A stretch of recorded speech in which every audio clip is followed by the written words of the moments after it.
Good morning.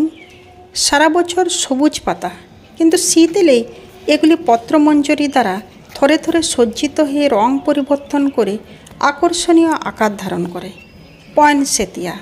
আমার channel সবুজে ঘেরা বনলতায় আজ আমি আলোচনা করব পয়েনসেতিয়ার মাটি তৈরি, চারা বসানো, রক্ষণাবেক্ষণ, রোগ প্রতিরোধ নিয়ে। শীতে এই গাছের প্রচুর দাম পড়ে, কিন্তু সামান্য পরিচর্যা করলে এই গাছকে যেমন সারা বছর বাঁচিয়ে রাখতে পারবেন, তেমনি চারা তৈরি করে পরের শীতের বাগান আলোকিত করতে পারবেন। আজকের আলোচনা আমার এই নিয়ে। এগুলি আমি মাস দুয়েক আগে বসিয়েছিলাম। পয়েনসেতিয়া ইউফোরবিয়া পুলচেরিমা নামেও পরিচিত। এটা মূলত এসেছে মেক্সিকো ও সেন্ট্রাল আমেরিকা থেকে। এটা বিভিন্ন কালারের হয়ে থাকে, তবে সবথেকে আকর্ষণীয় হলো লাল আর গোলাপি। তাছাড়া অরেঞ্জ, হোয়াইট, ক্রিম ইত্যাদি কালারেরও হয়ে থাকে। মাটিতে পয়েনসেতিয়া গাছ বসালে প্রায় 12-13 ফুট লম্বা হয় এবং শীতের বাগানকে উজ্জ্বল করে রাখে। তৈরি চারাগুলি টব থেকে বার করে নিলাম। এবার এগুলি আলাদা আলাদা করে শিফট করব। আপনারা যখন চারা কিনে আনবেন তখন সুস্থ ও শক্ত কাণ্ড দেখে হেলদি গাছ কিনবেন, তাহলে সেই গাছকে সারভাইভ করানো অনেক সহজ হয়। এই দেখুন, মাস দুয়েকের মধ্যে আমার বসানো চারাগুলির মধ্যে সুন্দর শিকড় ছড়িয়েছে। পয়েনসেতিয়ায় খুব বেশি সার সমৃদ্ধ মাটির প্রয়োজন নেই। এখানে বালি মিশ্রিত ঝুরঝুরে মাটি নিয়েছি আর 2 মুঠো কিচেন কম্পোস্ট নিয়েছি, কারণ এদের খুব বেশি খাবার দাবারের প্রয়োজন পড়ে না। নর্মালি আপনি এইভাবে মিশ্রণটি তৈরি করে নিন। জল যাতে না আটকায় তার জন্য ড্রেনেজ সিস্টেমটা অবশ্যই তৈরি করে নিতে হবে। আর সবসময় কিন্তু ছোট পটে দেবেন, বড় পটে জল আটকে যায়, শিকড় পচে যাওয়ার সম্ভাবনা থাকে। জল যাতে না আটকায় ড্রেনেজ সিস্টেমের জন্য আমি পাথরকুচি কিছু ছড়িয়ে দিলাম। এরপরে মাটির মিশ্রণটা তৈরি করে নিচ্ছি। আপনারা চাইলে কিচেন কম্পোস্ট ছাড়াও ভার্মি কম্পোস্ট বা ভালোভাবে কম্পোস্ট হয়ে যাওয়া গোবর সার দিতে পারেন।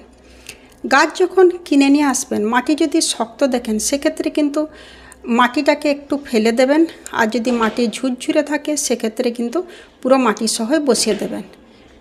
পয়েনসেতিয়া সেপ্টেম্বর-অক্টোবর মাসে বসালে গাছটি ঝাগড়া হওয়ার সম্ভাবনা থাকে। আমি আমার নিজের জন্য কিছু চারা নিয়ে নিয়েছি, বাকি এই প্যাকেটে শিফট করব আমাদের ছাত্রছাত্রী আর আমাদের শুভাকাঙ্ক্ষী বন্ধুদের গিফট করার জন্য। এইভাবেই প্রত্যেক বছর করে থাকি।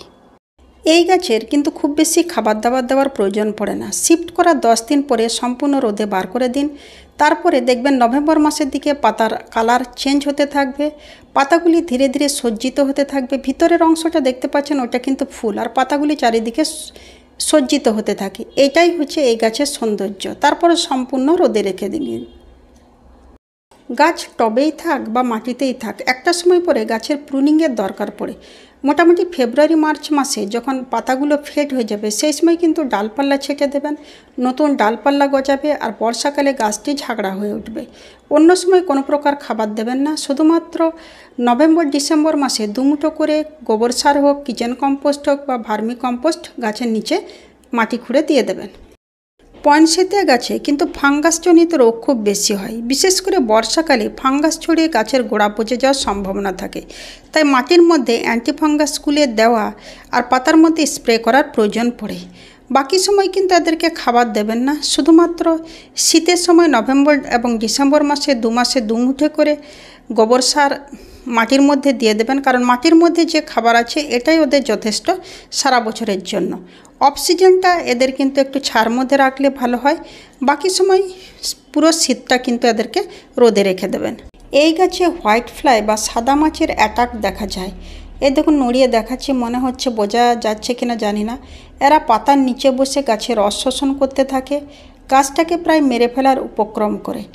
এই ক্ষেত্রে কিন্তু নিম অয়েল গুলে সপ্তাহে 2 বার স্প্রে করুন, বা শ্যাম্পু জল স্প্রে করলেও কিন্তু ভালো কাজ করে। পয়েনসেতিয়ার ডাল থেকে কিন্তু সহজেই চারা তৈরি করা যায়।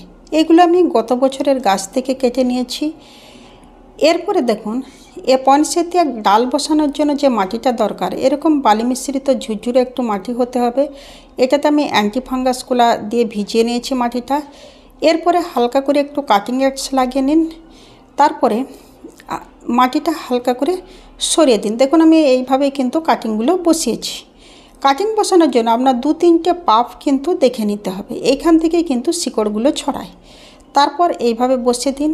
বাকি কাটিংয়ের অংশগুলো দেখুন আমি অ্যান্টিফাঙ্গাস দিয়ে দিয়েছি যাতে ফাঙ্গাস না ছড়ায়। কাটিংগুলো বসানোর পরে মাসখানেক কিন্তু আপনাকে ছায়ায় রেখে দিতে হবে। 1 মাসের মধ্যে এরা কিন্তু সুন্দর শিকড় ছড়াবে এবং বর্ষার কালেই কিন্তু এই কাটিংগুলো ভালো ছড়ায়। সেক্ষেত্রে বর্ষার সময় কিন্তু কাটিংগুলো তৈরি করে নিতে পারবেন। এই দেখুন আমার 2 মাস হয়ে গেছে, আমার এখনও শিফট করা হয়নি। এইভাবেই আমি চারা গাছ তৈরি করে থাকি। পুরো ভিডিওটা দেখার পরে আপনার যদি প্রয়োজনে মনে হয় আমার চ্যানেলটা সাবস্ক্রাইব করে নেবেন, লাইক কমেন্ট করবেন, প্রশ্ন থাকলে করবেন, আমি যথাযথ উত্তর দেওয়ার চেষ্টা করব। গাছ পরিচর্যা, গাছ তৈরি আমাদের শরীর আর মনে সুস্থ রাখে। সে গাছ তৈরি আপনি ছাদ বাগানেই করুন বা বারান্দায় বা উঠোনেই করুন, গাছ আপনার মধ্যে এক অনাবিল আনন্দধারা প্রবাহিত করবে। পৃথিবীকে সবুজায়নের লক্ষ্যে আমাদের প্রত্যেককে এগিয়ে আসা উচিত। তাই চলুন গাছ করি, পৃথিবীকে সবুজায়নের লক্ষ্যে হাত বাড়াই।